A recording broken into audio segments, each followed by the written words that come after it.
I'm Fuli Batibo. This is Counting the Cost on Al Jazeera. Your look at the world of business and economics. This week, marching closer to $100 a barrel. Oil prices have hit an 8-year high on U.S. warnings of a war in Ukraine. So will the prices keep going up? And how are consumers feeling the pain? Also this week, Russia and China signed a gas and oil deal as tension escalated over Ukraine. So why is President Vladimir Putin looking east? And could the energy pivot to Asia pose challenges for Europe? And as stocks split in Silicon Valley, the move by Google's parent company Alphabet aims to make shares cheaper and more affordable for investors. But is it really a good buying opportunity? Thank you for joining us. The price of oil has hit its highest level since 2014, and that could raise the prices of almost everything. Consumers have already felt the pain at the petrol pump as talk of a Russian invasion of Ukraine grew louder. The price of Brent crude futures, the global benchmark, rose to above $96 per barrel last week, and it might become even more expensive.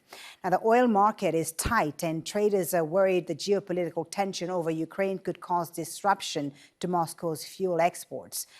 Russia plays an important role in the global commodity markets. It's the world's #2 producer of oil, second only to the United States. The nation exports about 5 billion barrels a day of crude, roughly 12% of global trade, and around 2.5 million barrels a day of petroleum products, about 10% of global trade. About 60% of Russia's oil exports go to Europe and another 30% to China. But other factors play an important role too. Demand for energy is soaring as coronavirus restrictions are being lifted while inventories are stretched thin. There's been pressure on the Organization of the Petroleum Exporting Countries and its allies, including Russia, to increase supply. But the group known as OPEC Plus is failing to live up to its supply pledges. And the U.S. has released 50 million barrels of oil from its strategic reserves in an attempt to ease the pressure on consumers. While fears of a Russian invasion haven't just roiled the oil market, global stocks dropped too. The sell-off was sharpest in Europe, and Asian markets took a hit as well. Russia's main stock market has also been dragged down, and its currency, the ruble, was weaker against the US dollar. European natural gas and power prices went up as tensions rose. Well, markets rallied and prices cooled off slightly after Russia said some troops near the Ukrainian border will return to their bases, but they remain volatile to every twist and turn in the Ukraine standoff.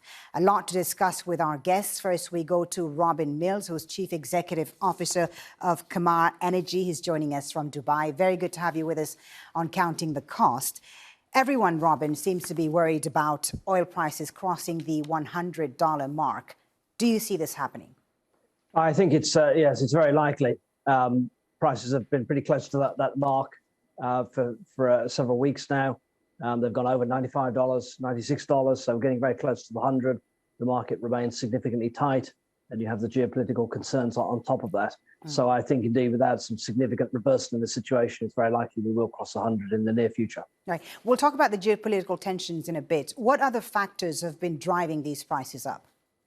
Well, primarily what we've been seeing is simply a very strong economic recovery from the coronavirus pandemic, economies reopening, travel restarting, and particularly a lot of industrial activity, so heavy energy consumption, and that has run into constrained supply. Supply, of course, collapsed during 2020, and the OPEC Plus group was very successful in cutting back production to meet the lower demand. It has not been so successful in bringing that production back online. Yeah, let's talk a bit more about OPEC Plus. What can it do? What will it do, you think? Well, it's a bit tricky because you really have a situation now where in the OPEC Plus group, you have only 2, 3 members maybe, which have significant spare capacity, which is Saudi Arabia, the UAE, and some in Iraq. So every time that they announce that they would increase production monthly by 400,000 barrels per day, which is their scheduled amount, in fact, the actual increase is 200, 150 or less, because many of the members actually physically can't increase production anymore. What could OPEC Plus do? Well, it could say we have to revise our targets, allow the members with spare capacity to produce more. But of course, the members who are running out of spare capacity resist that. Yeah, but as you say, Saudi Arabia and the UAE have a lot of spare capacity. Do you think they'll be helping shore up production? Well, they're producing at target. It's not a problem with them, but they can't and won't produce over their targets. They don't want to break the deal that they've put together with such difficulty. Now, later this year, by September, in principle, those production cuts should have been worked off. Then there's a room for another discussion about where targets should go. Perhaps Saudi Arabia, UAE, and a few others get allocated higher amounts. Right. But of course, September's a long way off. Right, it is a long way off. Well, let's talk about what's happening now and those geopolitical tensions with Ukraine. What is at stake here? Do you see the prices cooling off, coming down a bit, if the tensions do ease in the coming days or coming weeks? Well, the Ukraine issue has certainly put some pressure on oil prices. I think not that much, and perhaps in a funny way, not as much as it should have been. I think the Russia-Ukraine situation, the worry has been much more about gas than about oil. Mm-hmm. Yes, if there was a serious conflict, you could see that could affect oil supplies. At the moment, I think it's only adding a few dollars per barrel to the price. Right. Certainly if the situation relaxes, then that will take off those few dollars, yes. And Robin, there's also the Iran nuclear deal. Markets are keeping a close eye on this deal. How critical is it to oil traders? Would it affect prices? Yes, it's pretty important. It's not a complete game changer, but if there was a deal, Iran might, over the next 6 to 9 months, bring back 1 million barrels per day or so of its production and be able to sell freely to other consumers other than China, which is its only market at the moment. That might drop the oil price by $6 to $8 per barrel at a guess. So it certainly makes a difference, but it's not a complete game changer. All right, Robin Mills, Chief Executive of Kamar Energy, thank you very much for the moment. We'll be talking to you a bit more in just a few minutes. Thank you. But what does all that mean for consumers and the wider economy? To discuss this, I'm joined by our second guest, Tim Harcourt, who's Professor and Chief Economist at the Institute for Public Policy and Governance at the University of Technology, Sydney. Tim, thank you so much for being on Counting the Cost. So high prices, we know, affect consumers. What is the impact on everyday life? Well, of course, the oil price being the highest it's been since 2014, when they had the issue in the Crimea, means that, petrol at the barrels is going to be a lot higher. We've already noticed that here in Australia, even though we produce petrol ourselves. So, it's going to directly affect people filling up their car. Mm-hmm. What about the global economy? What impact will it have on growth? Does any country at this stage risk or face a threat of recession-like conditions as a result of these high oil prices? Well, not yet. But what's important is that Russia itself, is a major producer of oil, natural gas, wheat, palladium, copper, nickel. Itself would be a major supply shock from Russia. That would have a big impact on the global economy. Mm-hmm. Then there would be, of course, the reaction to the higher oil prices that you mentioned in your preface. So a supply shock from Russia, and then any impact you'd have from high oil prices, given that Russia is a major producer and exporter of oil globally in its own right. Right. And what about the impact on government policies, Tim, to bring down, the cost of living? Well, ultimately, if you're an oil producer, a high oil price means that you'll have a huge boost to your revenue. So a lot of the more fuel-rich nations will find they've got more money to pump prime into the economy, so that could be of benefit. Mm-hmm. But the economies that are very dependent on oil, on imports, energy, countries that need energy security like right. South Korea and Japan, it could be quite difficult. Yeah. What about emerging markets? How are they going to benefit from these rising prices? Well, the emerging markets that oil producers, petroleum producers, yes, I'd say they would. But the ones that are importing or competing or don't have reserves be quite tough on emerging markets. And what's important too, I think, is the reliance that Germany has on natural gas from Russia, if you take the European Union. Speaking of Russia, do you see Russia benefiting from the increase in prices? Could that help it perhaps soften the impact of sanctions if there were sanctions? Well, I think it would help in the short term, but ultimately would probably hurt Russia the most, if not the Ukraine. They may have sanctions imposed, but it would actually cause supply-side difficulties, basically, as they have to finance the war. So I think it would be very, very bad for Russia and very bad, especially for the Ukraine, and probably a risk that might be economically too high. Interesting. Thank you so much, Tim, for talking to us and giving us your views on this. Tim Harcourt, Professor and Chief Economist at the Institute for Public Policy and Governance at the University of Technology, Sydney. We appreciate your time. Thank you. Thank you always. Now, the crisis in Ukraine has pushed Russia closer to its giant neighbor, China. Presidents Vladimir Putin and Xi Jinping announced a friendship with no forbidden areas of cooperation as they met at the 2022 Beijing Winter Olympics. And energy is at the heart of cooperation between the two countries. Putin wants to diversify supplies away from Europe. His nation is the largest gas supplier to the continent. Russia and China signed gas and oil deals valued at an estimated $117.5 billion. Rosneft, Russia's largest oil producer, signed a 10-year deal with China's CNPC to supply 100 million tons of oil through Kazakhstan. And Gazprom agreed to ship 10 billion cubic meters of gas a year through a new pipeline, increasing supplies to China to 48 billion cubic meters. Putin's visit to Beijing was compared to his May 2014 trip when he signed a deal to deliver gas to China as tensions were high over Moscow's annexation of Crimea. Now, Russia is China's third largest gas supplier and delivers it mainly through the Power of Siberia pipeline. The 3,000-kilometer pipeline began pumping supplies in 2019 and links East Siberian fields to northeast China. And Russia plans to build the Power of Siberia 2, which would double gas exports from Russia to China, crossing through Mongolia. The pipeline connects China with the same gas fields that supply Europe and would put the continent in competition with Beijing.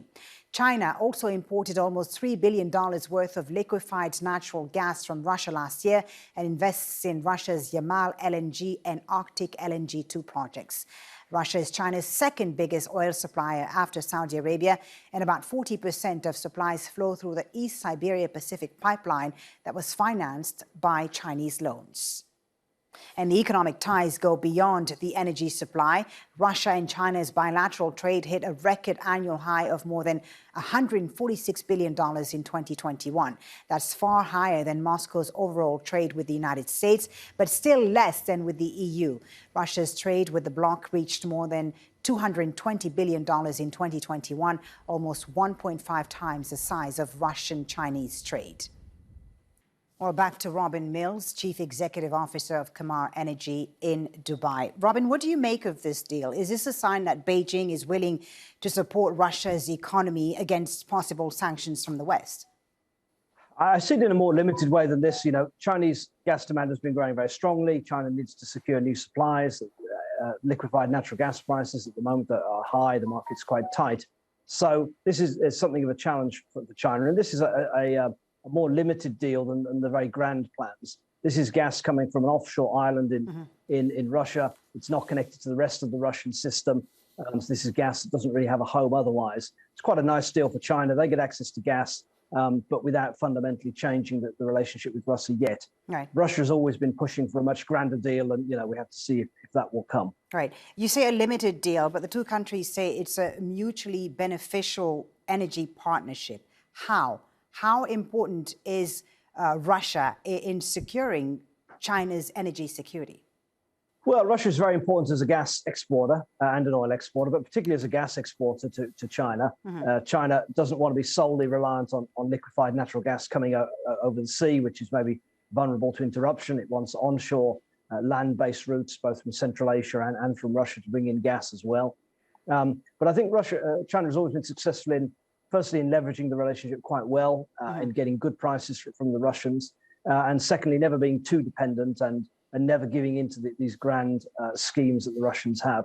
Yes, they talk about a comprehensive energy partnership. Of course, the countries work closely, but it's not yet the kind of grand alliance in energy that the Russians might seem to be discussing. So you would say that Beijing has the upper hand in this energy partnership with Moscow? Yes, I think very much so. I mean, Russia has really nowhere else to turn. It has the European market, of course, which has its geopolitical and environmental complexities right now. And then it has the Chinese market, which is of course, big, fast growing, but which is very remote from the main sources of Russian gas production. Right. That's one reason for this deal. This gas supply is coming from one of the few fields which is relatively close to China. All right. Before we talk about what impact there'll be on the European gas market, I want to find out more about Russia. China's demand for gas is expected to increase as it moves away from coal. Do you think this will make it a more lucrative market than Europe for the Russians? I think the prices that China is paying, it seems from what we can tell that they are actually significantly below what the Europeans pay, and particularly when we include the long transport distances from the main gas-producing areas in Russia. So that means expensive pipelines. So that have to be financed by the Russian side. Mm-hmm. And of course, gas in China. Yes, China's trying to move away from coal, but still, coal is cheap. So gas has to be not too expensive to be able to compete. So price is really key. Now, how will this energy deal affect European gas supplies, you think, especially as Russia is in talks with China over the power of Siberia 2 gas supplies? So at the moment, this deal, it's connecting an isolated field to China, so it doesn't make any difference to the European market. As you mentioned, the power of Siberia 2 pipeline is the real game changer, because that would connect the West Siberian fields, which supply Europe, to China, and then Russia would have the ability to switch gas from Europe to China, depending on the price, depending on the politics. Now that would be the game changer. And so far, the Chinese have held off on doing that. Perhaps they don't want to compete to openly with the Europeans. Perhaps they don't want to be exposed to higher prices. Mm-hmm. But at any rate, the power of Siberia Pipeline 2 has not yet gone through. But that's the thing that would really change the nature of this game. Right. And then, Robin, there's the Nord Stream 2 gas pipeline, and there's been quite a lot of pressure in Europe and the US to block this project. Can Germany, which is, at the helm of this Nord Stream 2 gas pipeline project, can Germany afford dismissing the project altogether? And how about Russia? The project brings money to its coffers, doesn't it? Yeah, it's very problematic. I mean, look, in principle, Russia could continue sending gas through Ukraine. That route is still there, and that would be sufficient to meet its commitments. That would be sufficient to supply Germany through those routes, which have been used, of course, for decades. Mm-hmm. But Russia has had a policy of trying to bypass Ukraine. Germany has so far been prepared to go along with that. Now, the current situation may change that. If Germany doesn't approve of the pipeline, the Nord Stream 2 pipeline doesn't approve its operation, if there are sanctions on it, then the two sides will have to think again. Is Russia prepared to return to using a lot more Ukrainian transit, or would that mean severe shortages in Germany and other parts of Europe? Mm. And Robin, finally, coming back to the Russia-China economic ties, how big of a role does energy play in these ties between the two countries? And what are the other areas of cooperation between them? Well, the energy side is really crucial. I mean, the energy supplies from Russia to China, and there's primarily gas, but oil is important too. So that's really the key supply from Russia to China, plus various kind of minerals. This makes it a bit of a one-sided relationship because, of course, in the other direction go Chinese manufactured goods. So I think the Russians have always been somewhat wary of just becoming a kind of a junior resource partner to China. But that is the situation that they're in at the moment. So it's a bit of I think for Russian point of view, a bit of an unbalanced trading relationship. But unfortunately, that's for them as the resources that they have to sell to China at the moment. Robin Mills, thank you very much for talking to us about this. Thank you for your insight. Robin Mills is Chief Executive of Kamar Energy in Dubai. Thank you for your time. Thank you. Now, investing in stock markets can be a very profitable business, but many people don't have thousands of dollars on hand to buy them. While Google's parent company, Alphabet, says it wants to make its stocks cheaper for investors. The company has announced a 20-for-1 stock split, giving shareholders 19 more shares for every one they own. Now, this effectively means the cost of a single share has dropped from around $3,000 to less than a couple of hundred. The company has published a massive earnings report with a revenue growth of 32% over the year that has sent the stock up 7.5% earlier this month. Alphabet's recent decision comes almost 2 years after Apple split its stock, reviving a practice that almost disappeared from U.S. markets. Alphabet and Apple are among the few technology companies that have seen their market capitalization stretch into trillions of dollars. But Facebook is in decline for the first time in its history. Its parent company, Metaverse, has said the social media platform lost users for the first time since it was established 18 years ago, falling by around 500,000 users in the last 3 months of 2021. Meta's stock price plunged more than 26% earlier this month, wiping out more than $200 billion in its market value. Now let's find out more about how stock splits affect investors. Joining me is Neil Wilson, who's Chief Markets Analyst at markets.com, joining us from London. Neil, very good to have you with us on Counting the Cost. So why did Alphabet split its stocks? Is it just about attracting more investors? Yeah, there's several reasons why a company might decide to carry out a stock split. I think one of the main ones, obviously, is to attract more retail investors. It becomes pretty unaffordable when the stock is worth $3,000, and by splitting it, you reduce obviously the value of each individual stock, and existing shareholders obviously are unaffected in terms of their holdings overall.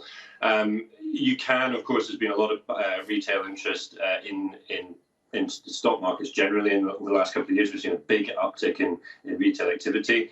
And whilst there is the option of owning companies like Alphabet via fractional shares, it still remains more appealing to own, an individual, a whole share outright.